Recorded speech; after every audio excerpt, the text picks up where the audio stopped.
ఇక్కడ చూసారా, వీళ్ళ చెట్లకే పండాయి ఇవన్నీ కూడాను. వీళ్ళ చెట్లకి పండిన దోసకాయలు. మరి ఏ కామా ఆలు ఆలు ఆలు ఓకే. ఏ నింబు వాళ్ళ చెట్టుకే పండాయి అవన్నీ కూడా. ఓకే గోబీ ఇది అది ఇవన్నీ గోబీ ఇవన్నీ కూడా కట్ చేశారు. నిమ్మకాయ పిండేశారు. నిమ్మకాయ పిండేసి ఇంకా అంతా కూడా బాగా కలుపుతున్నారు. నెక్స్ట్ అందులో ఈ మిర్చి కూడా వేస్తారనుకుంటాను. ఇవన్నీ కూడా రెడీగా పెట్టారు. ఇక్కడ ఆవ నూనెతో పోపు పెడుతున్నారు. అందులో మెంతులు వేశారు. ఆవ నూనె వేసి మెంతులు వేశారు. పచ్చిమిర్చి వేశారు. స్టవ్ ఆపేసిన తర్వాత పచ్చిమిర్చి మరియు పసుపు వేశారు.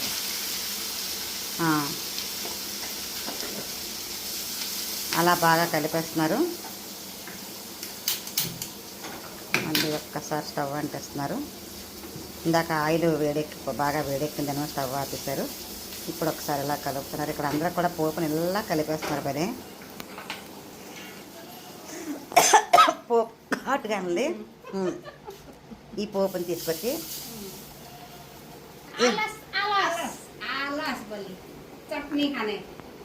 आलस ये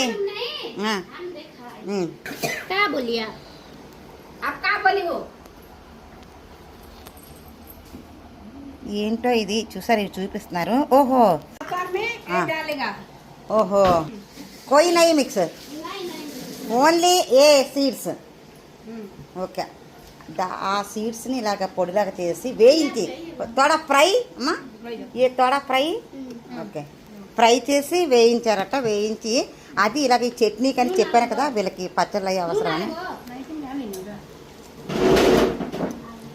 అలా చేస్తున్నారు. దాన్ని అది అందులో కొంచెం సాల్ట్ అన్నీ వేసుకుంటున్నారు. సాల్ట్ అది వేసుకొని కలుపుకుంటున్నారు. వెళ్ళారు, ఆ చెట్టు తాలూకా నిమ్మకాయని తీసుకొచ్చారు, కట్ చేసి అలా పిండేస్తున్నారు. చూసారా, అన్నీ అప్పటికప్పుడే అలాగా ఫ్రెష్గా చేసుకుంటున్నారు. అన్నీ మీరు అలా కట్ చేసి వేస్తారు.